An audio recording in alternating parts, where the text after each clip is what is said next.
ada pakar hukum pidana, Profesor Jamin Ginting, masih bersama kami pagi hari ini.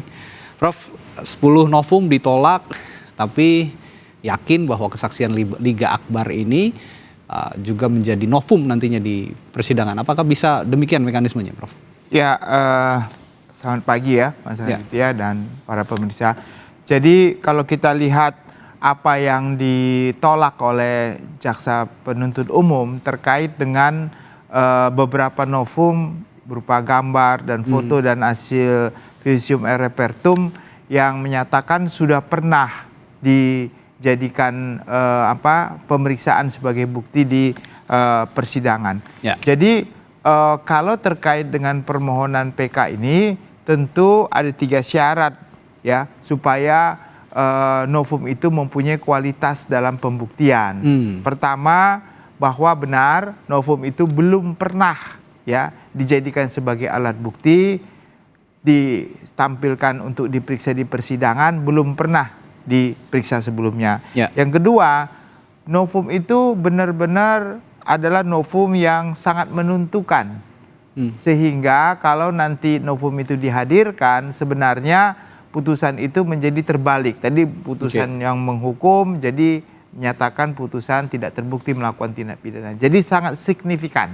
Tapi itu tentu kewenangan dari hakim majelis di PK nanti ya untuk menilai. Yang ketiga, bahwa semua novum itu harus memiliki kualitas yang didapatnya sesuai dengan aturan hukum, bukan melawan hukum. Bukan direkayasa, bukan diambil dari pencurian, ya, bukan didapat dari suatu perbuatan melawan hukum. Dari ketiga syarat tadi itu, apakah sudah terpenuhi atau tidak? Nah, kalau nanti para saksi yang dihadirkan ini sebenarnya dia menerangkan tentang novum itu dia dapat kapan, di mana dan bagaimana mendapat novum.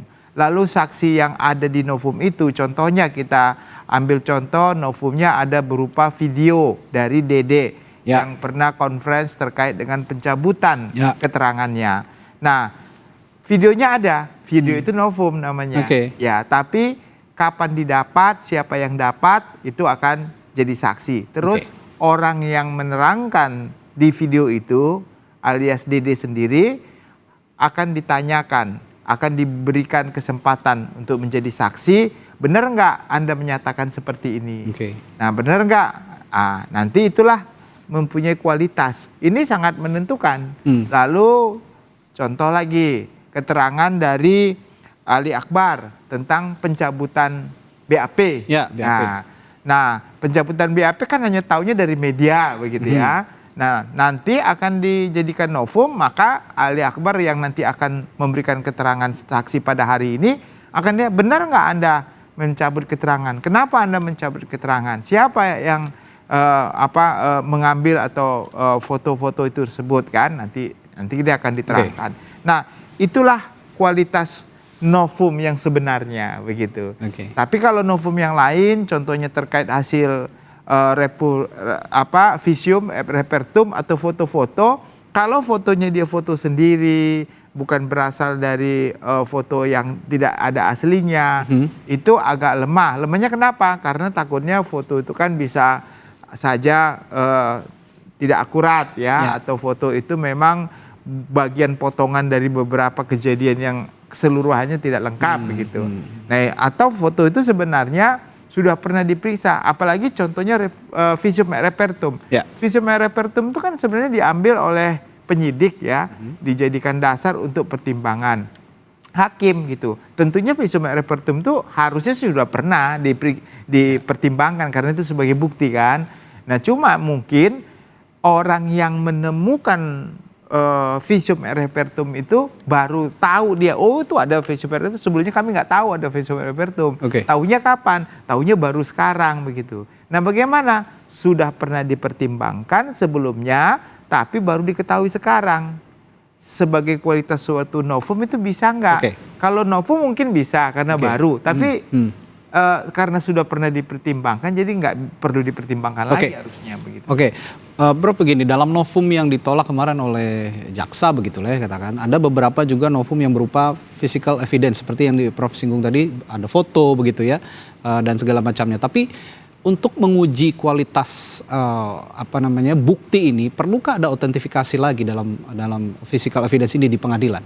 Ya tentu, kalau bicara tentang foto, tentu ada ahlinya nanti yang menerangkan kalau foto itu memang foto yang diambil dan akurasi kebenaran foto itu bukan rekayasa, itu benar-benar dalam hal ini begitu. Ahli digital forensik begitu atau ahli kalau ada digital IT? forensik boleh untuk menerangkan ke otentitas daripada suatu bukti, dia harus menerangkan karena nanti itu kan menjadi catatan untuk dibawa ke PK ya hakim.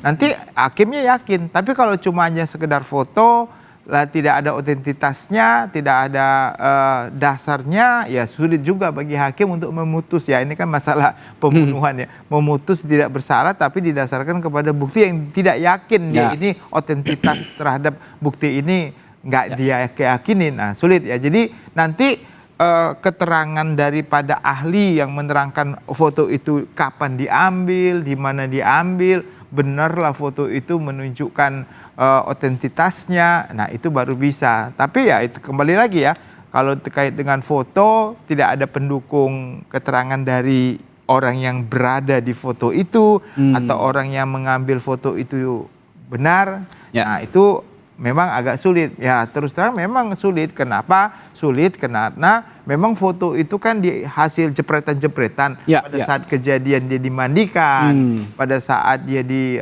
visium begitu.